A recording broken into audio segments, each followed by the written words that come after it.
So the video started off a little slow, and when I saw that it was in black and white, I was kind of like, it's gonna be boring, but it actually had some really funny points in there. I thought the film was very interesting. I actually really liked that it was in black and white because I think it made like the lighting much more dramatic. I thought the simplicity of the film was really beautiful, and I think you don't see perspectives like they had in like movies you see in theaters now. And I think that they were clearer because of the black and white film. It was in black and white, and it really added to the emotional effect of it. It was just like it was almost like I was in the movie sort of, and I was feeling what he was feeling. The black and white was kind of like reminiscent or like mirroring to how he was kind of trapped in his own life, and like how nothing else was like exciting for him. So I liked that. I thought that the lack of use of color was interesting, as well as a lot of the shots and camera angles. It was black and white that seemed to add on to the effect of, like it gave you an attachment to the character as he suffered throughout the movie. And then the end, it worked its way into the ending because as it went to black, it just faded really well. And that's why I liked it.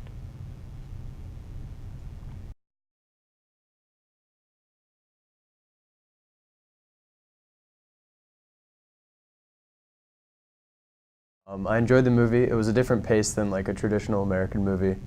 At first I thought it was a little slow, but then as it picked up, I started realizing the subplot and the plot, and it became more interesting once I knew what was going on. But at first it started very slow, and I'm used to like traditional American movies where it's all like bang, bang, bang. It was a really beautiful movie. There are a lot of beautiful moments.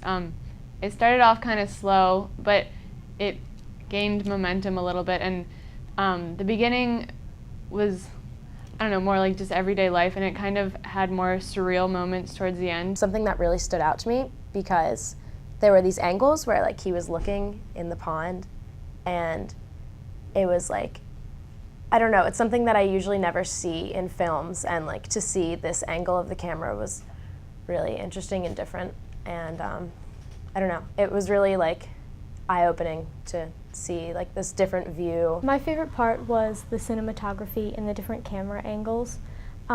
Like when he was getting his hair shampooed and he looked up at the hairdresser, and the different angles that when someone would be talking and it would look behind their shoulder, or in the scene of the theater, it was just a blank space of the entrance, and it almost reminded me of a surveillance camera.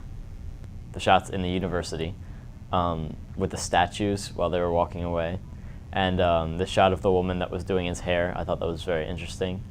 But for me, it didn't really pick up until he lost his job, and I felt a little bored and unenthused about it until that point. The establishing shots went on a little too long, I thought. But other than that, it was a very interesting it was a very visually interesting film. I really liked that there was like basically no sound towards the beginning, like no music. And then as it progressed and as like the film came to an end, like they added music and it made it much more like dramatic and interesting. I kind of liked the abrupt changes in sound as well. Like 1 minute they'd be in the projector room and he'd get off the phone and it would just be this loud, like kind of almost like the machines, you could hear them like humming, like the theaters, you know, going. And then it would go into this silent part, just almost immediately with no fade or anything, and it was kind of abrupt and it kind of got your attention to something that wouldn't normally draw you in. It was something, because it was really quiet, and after something so abrupt, it really got you to focus in on what was happening. It was very interesting because it was like, we are like English and they spoke Spanish, and it was very interesting to see like, because I know Spanish also, and I could like translate and see the subtitles and understand some things that they were saying. So I found it like very interesting. I really enjoyed the horse song with the Dos Caballos Perdidos. And I'm in Spanish 3 now, so I really enjoyed that it was in Spanish and that I could understand a lot of it, and that I kind of got some cultural references, and that was kind of cool.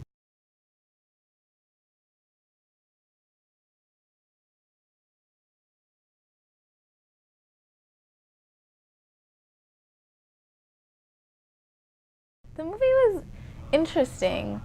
I found myself getting confused a lot because I couldn't follow like the obstacles and the objectives, you know, coming from an actor's point of view. But I kind of got bored sometimes because there wasn't a lot of action, and I didn't think the storyline was exactly clear. But I liked it. I really thought the movie was really funny. It had some different moments where it threw me off, like when they shut down the theater. It had a taste of everything in the movie. The movie A Useful Life is very interesting to me. Not only is it interesting, I think that something that was prized in cinematography was the unraveling of the plot, and that it didn't dive right into the story, but you had to wait till the end to see what would happen. And it was very interesting to see that he turned out to be with this woman, and it was very interesting that it wasn't a cut-paste type thing, and it wasn't the typical romance story. And I didn't know it was a romance story, so it was a good surprise. From the actor's perspective, I think that it was unclear to tell like their objectives and obstacles, also like the purpose for like their motives or whatever.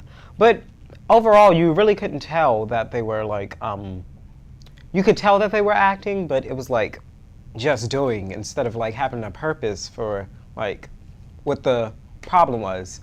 And I think it's very interesting that they chose non-actors, and I think most of the cast was non-actors, so that was like very interesting.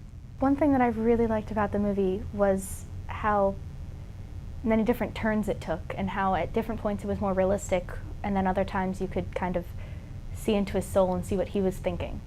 Throughout the film, the main character was alone the whole time, no matter where he went. He was always alone. He was alone in a movie theater. He was always alone walking, and it sort of gave this emptiness into the film that you notice, like the emptiness in his life. I really liked the movie, and I noticed some things like inside of it. Just off the top of my head, all of the squares that he seemed to walk through and then walk back, like it was almost rewinding through frames. And then when he was on the bus and he was very upset and wiping his eyes, he turned around and the man who was looking at him kind of looked like a version of his like younger self, which is what I picked up. And I thought that was significant because after he'd lost everything, he was kind of going back to who he was before the theater. And then at the end, it felt like that too, like the theater was his whole life, and then he just kind of moved on. Like he realized that he needed something new. And so he got his hair cut and went after what he really wanted, and there wasn't anything holding him back anymore. I thought that was really nicely shown. It wasn't like thrust in your face, but it was something you could notice. I just finished the movie.